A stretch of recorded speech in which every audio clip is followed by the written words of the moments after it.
Hi. Are you flying blind in your relationship? You're probably thinking, what on earth does she mean by that? Well, what I mean by that is, do you know a lot about your partner, the critical elements that make or break a long-term relationship?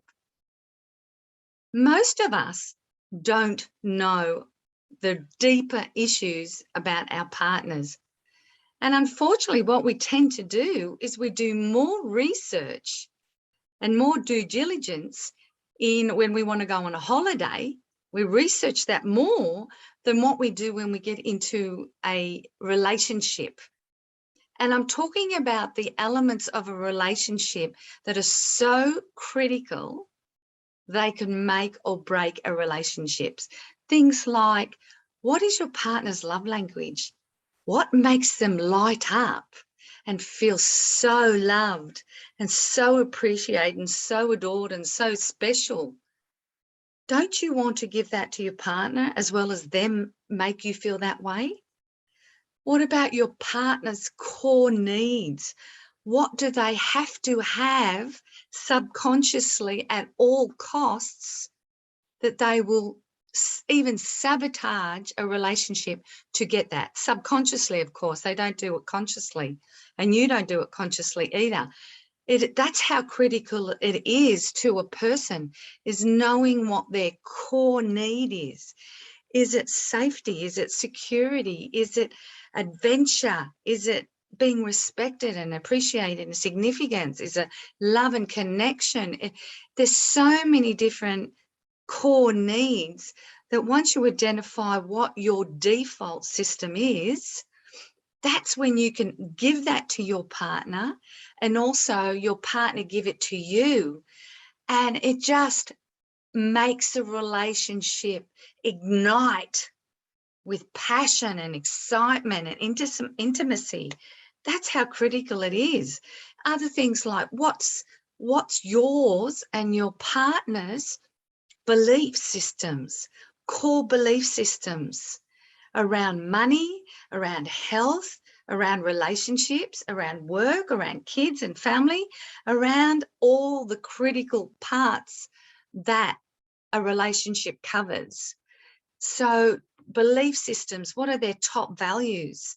Because values change over time, and depending on what's going on in your relationship and what the gap is at the time, what are your values? For example, if you're really into a lot of health stuff, you eat healthy, you exercise every day, you love to exercise, you love to get out and do things and move.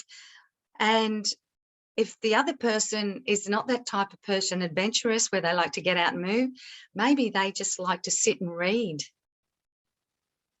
So you can see the conflict that's going to happen if the values, they don't have to be the same, but if they don't align, if they're not some of your top values and they don't align, then there's going to be a lot of disagreements, a lot of misunderstandings, a lot of miscommunication in the relationship. Other things that are really critical is the masculine and feminine energy in a relationship with you and then with your partner. And it doesn't matter whether you're same-sex partners or not, that's got nothing to do with it. We all have masculine and feminine energy in our bodies, no matter what sex we are. And so is that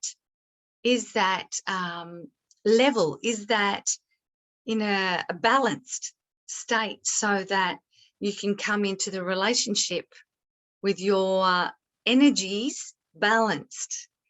There's so many different aspects. Your personalities.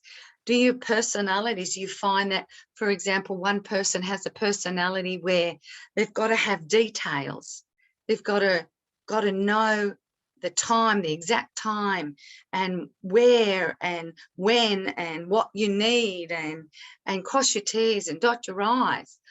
Or is the person a different personality where, oh, I just had an idea, big picture, this is what I can see, let's just go for it and work it out later. So you can see where the detail person and the big picture person, there's going to be a lot of conflict. There's so many aspects to a relationship that you really need to understand about yourself and the other person to help give your relationship the best fighting chance of it being long-term and successful and happy and passionate and exciting. So if any of this resonates with you and you find that you don't know any of those things about your partner or even yourself, and you want to improve the relationship between you and your partner, then contact me, comment below, and see if we can have a chat. Okay, take care. Bye.